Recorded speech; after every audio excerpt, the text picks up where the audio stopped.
সুন্দরবন থেকে শুটকি নিয়ে আসছিলাম, রূপচাঁদার শুটকি। তাই শুটকি রান্না করব।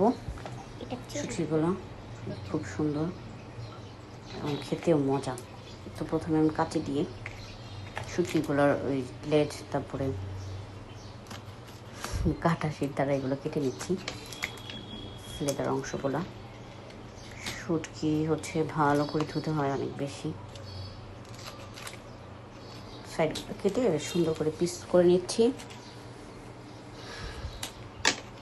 সবগুলো শুটকি। মাথাগুলোও কেটে নিচ্ছি।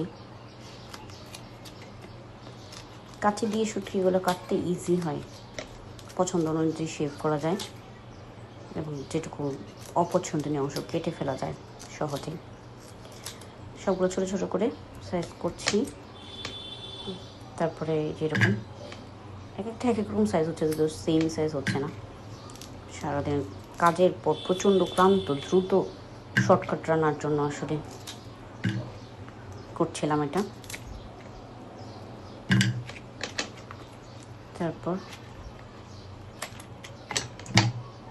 যে এরকম সাইজ হলো, সবগুলো শুটকি আমার কাটা শেষ। তখন এখন আমি গরম পানিতে, মানে আগে একটু ভেজে নেব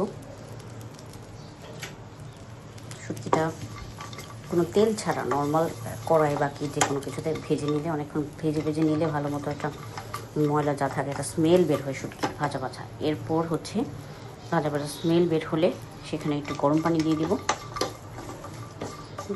গরম পানি বা নর্মাল পানি দিয়ে মূলত আমি শুটকিগুলো সিদ্ধ করেছি। আধা ঘন্টার উপর পানিতে ভিজিয়ে রাখা হয়েছিল। তারপর 5-7 বার করে ধুয়ে যতক্ষণ পর্যন্ত ভিতরের ময়লা মনে হলো যে না চলে গেছে এবং উপরের চামড়াটা পর্যন্ত উঠায় ফেলে ক্লিন করেছিলাম। সব তো আসলে ভিডিওতে নেই, যে তখন আধা ঘন্টা ভিজিয়ে রাখার পর গরম পানিতে 3-4 বার ধোয়ার পর এই অবস্থা। আমি আবার একটা প্রত্যেকটা আলাদা করে ক্লিন করছিলাম। এর মাঝে আমি আসলে পেঁয়াজ, রসুন, কাঁচামরিচ কেটে নিয়েছিলাম। প্রত্যেকটা 5-7 বার ধোয়ার পরে পানিটা এরকম একদম পরিষ্কার হয়ে আসছে। তখন আমার শুটকিটা আসলে এখানে সরিষার তেলে আমি পেঁয়াজ, রসুন, কাঁচামরিচ দিয়ে নিয়েছি, তো লবণ দিলাম। এটা একটু ভাজা হওয়ার পর তারপরে আমি শুটকিগুলো দিয়ে দিব। একটা শুটকিতে তেমন কোনো মশলা লাগে না, শুধু মরিচ আর হলুদ। একটু বেশি করে রসুন দিতে হয়, যদি মরিচটা কাঁচামরিচ দাও তারপর আমি একটু শুকনো মরিচও দিব, যে আমি শুকনো মরিচ দিচ্ছি পরিমাণ মতো, আসলে এটা কোনো ফিক্স নেই। তারপর একটু হলুদ দিচ্ছি।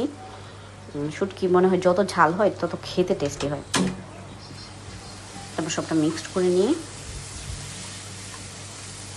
একটু হচ্ছে পানি দিয়ে দিব।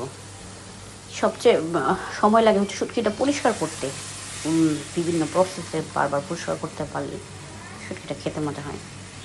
কারণ প্রিজারভেটিভ দেওয়ার জন্য অনেক সময় বাজারে ব্যবহার করে, যা ক্ষতিকর। কিন্তু যদিও আমি এই সুন্দরবনের দুবলার চর থেকে শুটকিটা কিনেছি, একদম কোনো বাজারে না, যারা জেলেরা মাছ ধরে নিজেরা শুটকি দিচ্ছিল ওই জায়গা থেকে কিনে নিয়ে আসছিলাম এটা।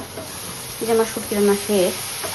তারপরে পানিটা শুকিয়ে গেলে, হয়ে যাওয়ার পরে শুটকিটা হয়ে আসছে, খুব সুন্দর স্মেল বের হয়েছে।